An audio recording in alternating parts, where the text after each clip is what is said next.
नमस्कार, मैं हूं संदीप कुमार। आप सभी का अरोमा साइंस क्लास में स्वागत करता हूं। आज का टॉपिक है पावर, पार्ट 2 के अंतर्गत रखा गया है। पावर को हिंदी में हम लोग शक्ति कहते हैं। यह टॉपिक भौतिकी विषय का महत्वपूर्ण टॉपिक है। इसके अंतर्गत हम लोग पहले बहुत कुछ पढ़ चुके हैं। जैसे हमारा प्रीवियस स्टडी है SI unit of power is what. दूसरी बात है 1 किलोवाट इक्वल टू 1000 वाट। तीसरी बात 1 megawatt equal to 10 lakh watt, 10 to the power 6 watt. 1 horse power equal to 745.7 watt अर्थात 746 वाट। पांचवी बात है 1 हॉर्स पावर इक्वल टू 746 गुने 10 to the power 7 अर्ग पर सेकेंड। छठी बात है 1 वाट equal to 10 to the power 7 अर्ग प्रति सेकेंड।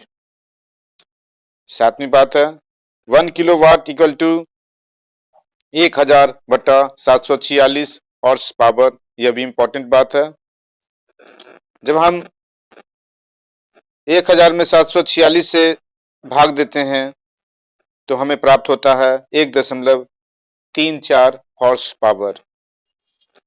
1 वाट सेकेंड बराबर 1 वाट गुने 1 सेकेंड, जो 1 जूल के बराबर होता है। यह भी हम पढ़ चुके हैं।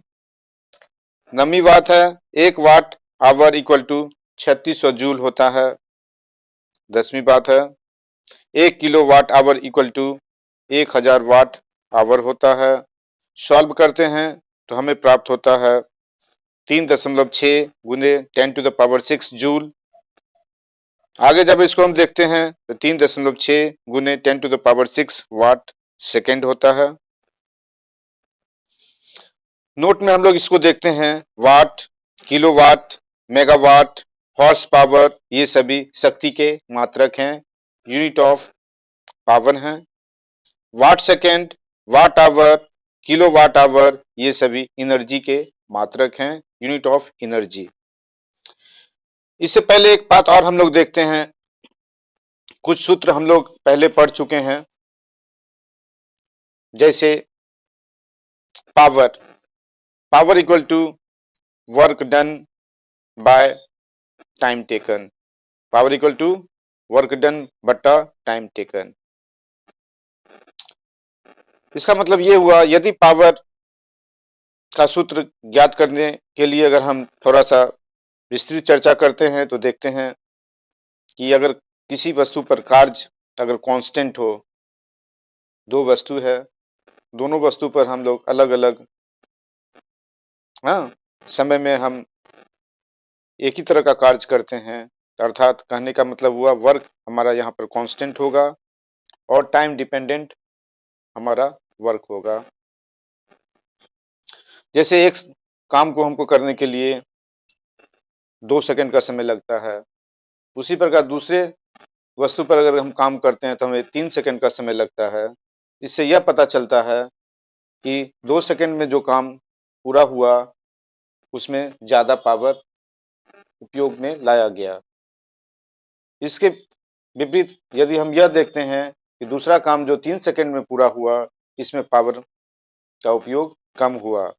इससे यह पता चलता है पावर जो है वर्क का डायरेक्टली प्रोपोर्शनल है, जबकि समय का पावर जो है समय का वो इनडायरेक्ट मतलब इनवर्सली प्रोपोर्शनल है। अगला हम ये भी देखते हैं, पहले भी हम लोग जान चुके हैं सूत्र की हम चर्चा कर रहे हैं। जैसे वेलोसिटी इक्वल टू क्या होता है, डिस्प्लेसमेंट बटा टाइम। डिस्प्लेसमेंट बटा टाइम। और हम यह भी पहले पढ़ चुके हैं कि पावर इक्वल टू एफ पर एरो इंटू वेलोसिटी पर एरो। अगर हम एक्स और वाई एक्सिस को अगर हम देखते हैं और एक्स एक्सिस के संदर्भ में अगर हम मान ज्ञात करना चाहते हैं, पावर निकालना चाहते हैं, तो हमारा पावर इक्वल टू क्या होता है, F into velocity into cos theta. आगे देखिए, अब हम लोग मैथमेटिकली भी पावर का डिफिनेशन प्राप्त करेंगे और जनरल डिफिनेशन भी आपके बीच रखेंगे जो पहले बताया जा चुका है। जैसे अब लोग हम लोग पढ़ते हैं व्हाट इज ए पावर या डिफाइन पावर। तो एक सबसे इंपॉर्टेंट जो है साइंटिफिक स्टेटमेंट है, जिसको हम लोग बोल सकते हैं साइंटिफिक डिफिनेशन ऑफ पावर, जो इस प्रकार है, the rate of doing work is called power. यह साइंटिफिक स्टेटमेंट है।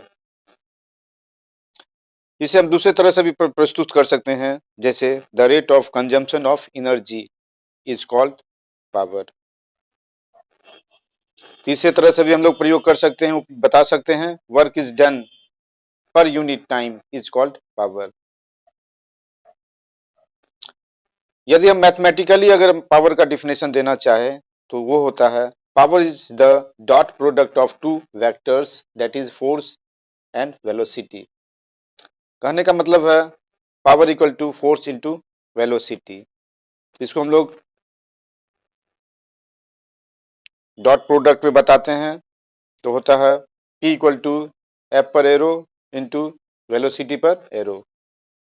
एरो का मतलब ये हुआ, यह हम दर्शाना चाहते हैं कि फोर्स जो है वह वेक्टर क्वांटिटी है, क्योंकि वेक्टर क्वांटिटी जो भी होता है उसके ऊपर हम लोग एरो का निशान लगाते हैं। तो फोर्स भी यहाँ वेक्टर क्वांटिटी है और वेलोसिटी भी यहाँ वेक्टर क्वांटिटी है। और दोनों वेक्टर क्वांटिटी का गुणनफल जो है से हमें क्या प्राप्त होता है, पावर प्राप्त होता है। और पावर के ऊपर हम लोग कभी भी एरो का मार्क नहीं देते हैं। इससे क्या पता चलता है, पावर जो है स्केलर क्वांटिटी है। इस प्रकार हम लोग पावर के संदर्भ में कुछ सूत्र प्राप्त कर लिए हैं और आगे भी आपको रिलेशन के माध्यम से हम लोग पावर का जो विभिन्न सूत्र है वो आपके बीच रखेंगे।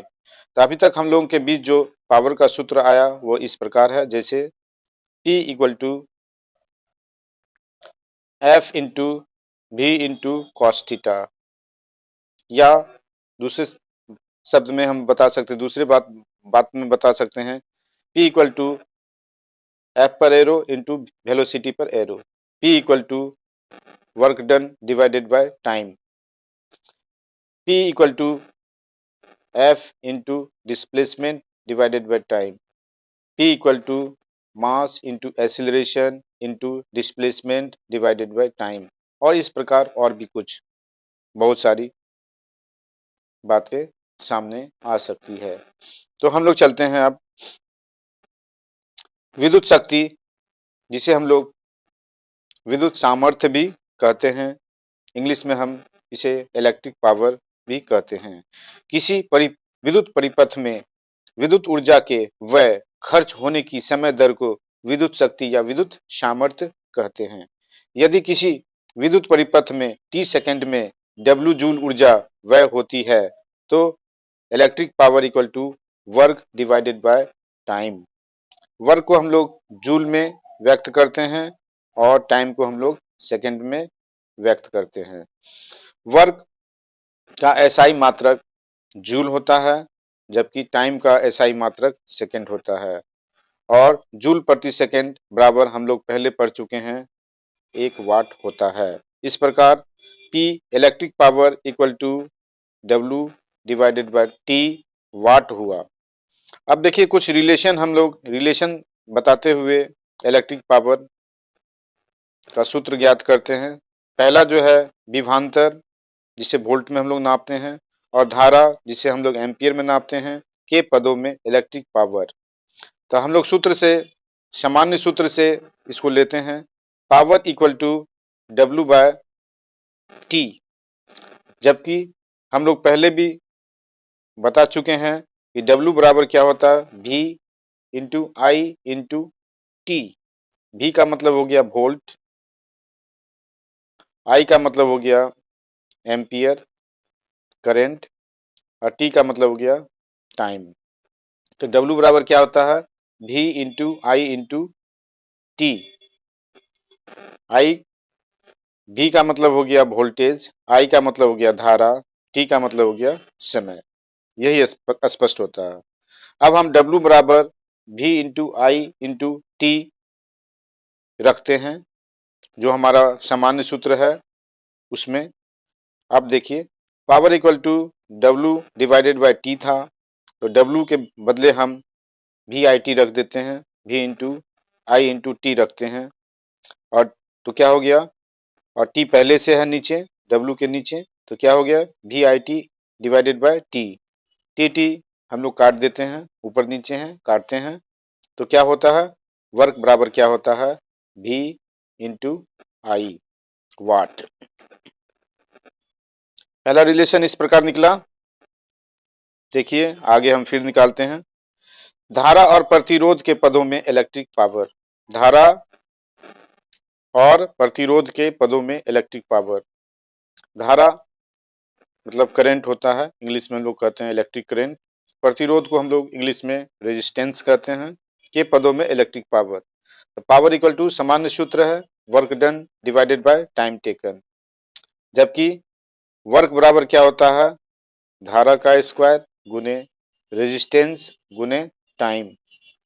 तो हम लोग वर्क डन के बदले W बराबर I square into R into T रखते हैं, तो हो जाता है पावर बराबर I square into R into T divided by T.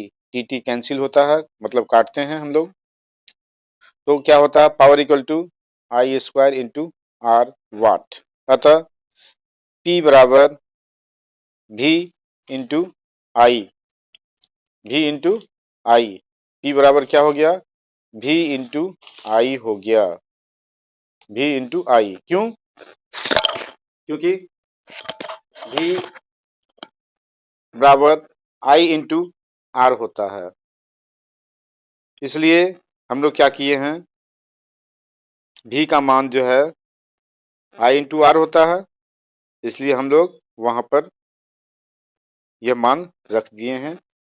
ठीक ना, रखते हैं। देखिए P इक्वल टू क्या होता है V इंटू आई। आगे देखिए हम लोग अब क्या करते हैं, I बराबर V बटा आर होता है, तो यहाँ I के बदले हम लोग क्या करते हैं V बटा आर रख देते हैं। ठीक है, तो V बटा आर रख देते हैं, तो क्या हो जाता है V square divided by R watt हो जाता है। तो क्या मिला हमें, अतः P equal to V into I equal to I square into R equal to V square बटा आर वाट। तीसरा बात हम लोग देखते हैं विभवांतर, जिसे हम वोल्ट में नापते हैं, और प्रतिरोध के पदों में इलेक्ट्रिक पावर। सामान्य सूत्र से चलते हैं, power equal to W by T, जबकि हम लोग जानते हैं W equal to V square into T divided by R. तो हम लोग W के बदले यह मान V square into T divided by R रख देते हैं, तो क्या हो गया P equal to V square into T divided by R into T. T T काटते हैं, तो P इक्वल टू क्या हो गया V square divided by R, जिसे हम लोग दूसरे रिलेशन में भी ऊपर बता चुके हैं।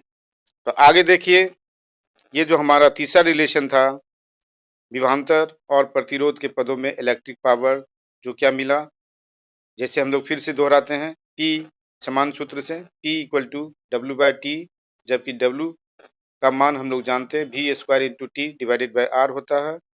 हाँ, मान पुटअप कर देते हैं, तो क्या होता है P बराबर क्या होता है V square into T divided by R into T. T T काट दिए, तो P इक्वल टू क्या हो गया V square divided by R, हमें यह प्राप्त हुआ। आगे देखिए हम लोग जेम्स वाट के बारे में जानते हैं। जेम्स वाट कौन थे, James what was a famous Scottish inventor थे। इनका जन्म 19 जनवरी 1736 में हुआ था, ग्रीनॉक स्कॉटलैंड में हुआ था। इनकी मृत्यु 25 अगस्त 1819 ईस्वी में हैंड्सवर्थ बिरमिंघम इंग्लैंड में हुआ था। इन्हीं के रिस्पेक्ट में पावर की एसआई यूनिट वाट रखा गया है। एक प्रश्न बनता है, please find out the value of 1 British thermal unit equals to dash dash dash. यहाँ फिल इन द ब्लैंक्स करना है, किलोवाट आवर। मतलब कहने का मतलब है कि एक ब्रिटिश थर्मल यूनिट कितना किलोवाट आवर के बराबर होता है, जो होमवर्क के रूप में आप लोगों के बीच रखा गया है, जिसे आप लोग बताएंगे, खोजेंगे क्या होता है और कमेंट्स बॉक्स में जरूर बताएंगे, लिखेंगे। जिसका सही जवाब जांचों उपरांत आपका भी जांच किया जाएगा और फिर अगले वीडियो में इसे अवश्य बताया जाएगा। एक और बात देख लीजिए, 1000 मेगावाट बराबर 1 जी वाट होता है और 1000 मेगावाट्स बराबर 1 बिलियन वाट्स भी होता है। आजकल हम लोग देखते हैं 25 केवी का नाम बहुत पुकारा जाता है। जब हम रेल से, ट्रेन से यात्रा करते हैं तो कोच के ऊपर, इंजन के ऊपर लिखा हुआ रहता है कि ऊपर 25 केवी है। स्टेशन पर भी यह अंकित किया जाता है 25 केवी ओएचई एवं ओएचई, है ना। ऐसा कुछ मिलता है कि 25 केवी इक्वल टू 25,000 वोल्ट होता है। ठीक है, यह भी हम लोगों को ध्यान में रखना है। इसी के साथ आज यहीं तक। वीडियो अच्छा लगे तो शेयर करें, अपने दोस्तों तक पहुंचाएं और कमेंट्स बनता हो तो कमेंट्स करें, कुछ लिखें। इसी के साथ आप सभी का धन्यवाद।